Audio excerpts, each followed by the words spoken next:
ప్రపంచంలో అన్ని రంగాల్లో మనం చూస్తే గనక ఇన్ఫ్లుయెన్సర్స్ యొక్క ప్రభావం చాలా పెరిగిపోతుంది. చాలా మంది ఇప్పుడు కంటెంట్ క్రియేటర్స్ అయిపోతున్నారు అనమాట. కానీ దీనికి సంబంధించి ఒక ప్రాపర్ కోర్సెస్ అంటూ ఏమీ లేవు. అమెరికాలో ఇప్పుడు రకరకాల యూనివర్సిటీస్ ఈ ఇన్ఫ్లుయెన్సర్ ఎకానమీని కానీ కంటెంట్ క్రియేటర్ యొక్క వర్త్ను కానీ తెలుసుకుని special courses, degree courses launch చేశాయి. ఉదాహరణకి అరిజోనా స్టేట్ యూనివర్సిటీ కావచ్చు, కొలరాడో స్టేట్ యూనివర్సిటీ కావచ్చు, సైరాక్యూస్ యూనివర్సిటీ కావచ్చు, ఇవన్నీ కూడా ఇప్పుడు కంటెంట్ క్రియేటర్ డిగ్రీస్ ఆఫర్ చేస్తున్నాయి అనమాట. అంటే సోషల్ మీడియాలో కంటెంట్ క్రియేషన్ ఎలా చేయాలి, ఎలా ఇన్ఫ్లుయెన్సర్గా మారాలి, ఏ విధంగా పాజిటివ్ కంటెంట్ ప్రొడ్యూస్ చేయాలి, ఈ విధంగా ప్రాపర్ ప్రొఫెషనల్ కోర్సెస్ ని ఇవి లాంచ్ చేస్తున్నాయి అనమాట. ఇది చాలా శుభ పరిణామం అని చెప్పొచ్చు అనమాట. ఎందుకంటే అమెరికాలోనే ఈ కంటెంట్ క్రియేటర్ ఎకానమీ లేదా ఆరెంజ్ ఎకానమీ అనేది పర్ యానం $20 బిలియన్ ఎకానమీ అయిందనమాట. ఇది భవిష్యత్తులో కూడా ఇంకా బాగా పెరిగే అవకాశం ఉంది. భారతదేశంలో కూడా ఆరెంజ్ ఎకానమీ లేదా కంటెంట్ క్రియేటర్ ఎకానమీ అనేది చాలా బూస్ట్ అవుతుంది. కంటెంట్ క్రియేషన్ అనేది కొత్త జాబ్ ఆపర్చునిటీస్ చాలా వరకు క్రియేట్ చేస్తుంది అనమాట. కొన్ని సందర్భాల్లో ప్రాపర్ ఇన్ఫ్లుయెన్సర్స్ ఎవరైతే టాప్ మోస్ట్ ఇన్ఫ్లుయెన్సర్స్ ఉన్నారో వాళ్ళకి కొన్ని $100, $1000 ఒక పోస్ట్కే వచ్చేస్తున్నాయి. అంత ఫాస్ట్గా వెళ్ళిపోతుంది ఈ కంటెంట్ క్రియేటర్ ఎకానమీ. దీనిలో ప్రొఫెషనల్ కోర్సెస్ ఆఫర్ చేస్తున్నాయి చాలా యూనివర్సిటీస్ అనమాట వెస్ట్రన్ కంట్రీస్లో.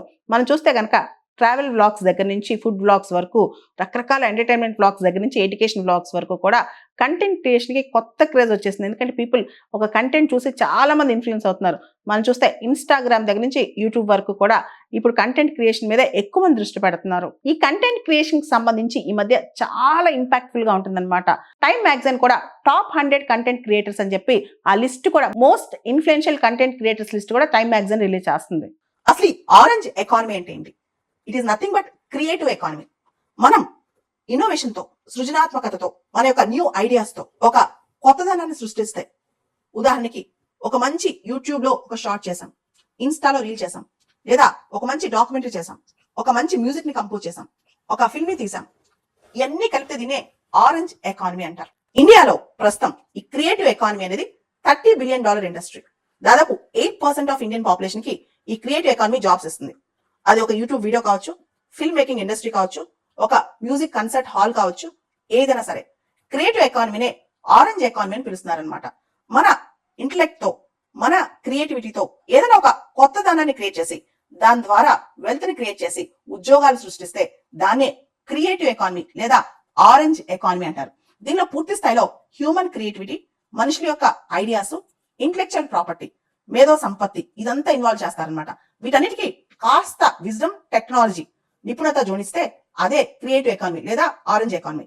ఇప్పుడు క్రియేటివ్ ఎకానమీ అనేది ఓన్లీ టైం పాస్ ప్యాషన్ మాత్రమే కాదు, it's job creator, it's wealth creator. ఇప్పుడు ఎక్కువ వెల్త్ అనేది ఈ క్రియేటివ్ ఎకానమీలో ఉంది. ఈ ఆరెంజ్ ఎకానమీ అంటే క్రియేటివ్ ఎకానమీలో ఏమేమి వస్తాయి, ఏమేమి వర్తిస్తాయి అంటే advertising, architecture, arts and crafts, design, fashion, films, video, photography, music, performing arts, publishing, research and development, software, computer games, electronic publishing and TV, radio, visuals, ఇవన్నీ కూడా క్రియేటివ్ ఎకానమీ కిందకు వస్తాయి అనమాట. దీనికి బోత్ క్రియేటివ్ వాల్యూ ఉంటుంది, commercial value ఉంటుందంట. So overall గా ఎవరైతే ఈ ఎకానమీ మీద దానిలో డైరెక్ట్ గా, ఇండైరెక్ట్ గా లాభం పొందుతారో, ఎవరైతే ఈ ఎకానమీ మీద ఆధారపడతారో వాళ్ళందరూ కూడా ఈ ఎకానమీ కోసం ఎక్కువ కృషి చేయాలి. ఇండియా ఆరెంజ్ ఎకానమీ హబ్ గా రాబోతుంది. ఇంతకుముందు మనం చూసాం, ఇంతకుముందు ఇండియాలో సాఫ్ట్వేర్ హబ్ అంటే చాలా చోట్ల మనం సాఫ్ట్వేర్ హైదరాబాద్ కానీ, బెంగళూరు కానీ టాప్ లో ఉన్నాం. ఇప్పుడు మనం ఆరెంజ్ ఎకానమీ మీద దృష్టి పెట్టాలి.